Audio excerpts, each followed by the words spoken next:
ఇచ్చుకుంటా కూర్చోమంటారా నన్ను? చెప్పండి.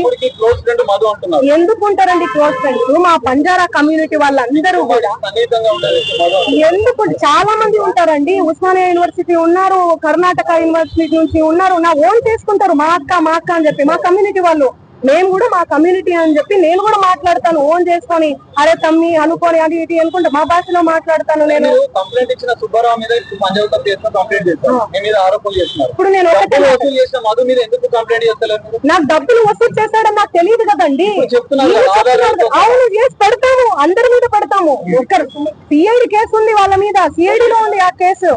1 year అవుతుందండి. చూపి అన్నా, చూపి తెలుసుకోరా, నాకు అర్థం కాదు.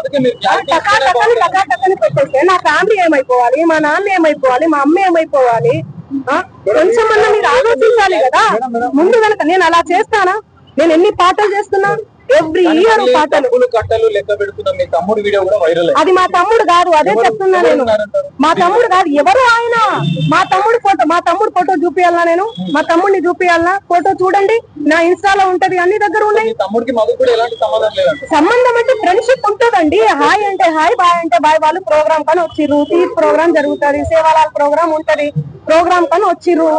ఆ బంజారా కమ్యూనిటీకి సంబంధించినటువంటి వ్యవహారాలు, ప్రోగ్రామ్స్ ఏవైతే ఉంటాయో అవన్నీ మా తమ్ముడు చూసుకుంటాడు. మిగతా తెలుగు ప్రోగ్రామ్స్, కర్ణాటక కన్నడ ప్రోగ్రామ్స్ ఇవైతే ఏమైతే ఉన్నాయో అవన్నీ నా మేనేజర్ చూసుకుంటాడు. సో అది నా ఎంతో మంది వస్తుంటారు. ఇప్పుడు నా పేరు చెప్పి వాళ్ళు వసూలు చేస్తారు. నాకేం తెలుసు? నేనేమన్నా రోబోనా, లేకపోతే దేవుణ్ణా, దేవతనా? లేకపోతే నేను చూసుకుంటూ కూర్చోనికి ఎవరెవరు నా పేరు మీద ఏం చేస్తున్నారని చెప్పనీకి? మీడియా వాళ్ళందరండి మా ఇంటికి రండి. గతంలో క్లారిటీ ఇచ్చారు.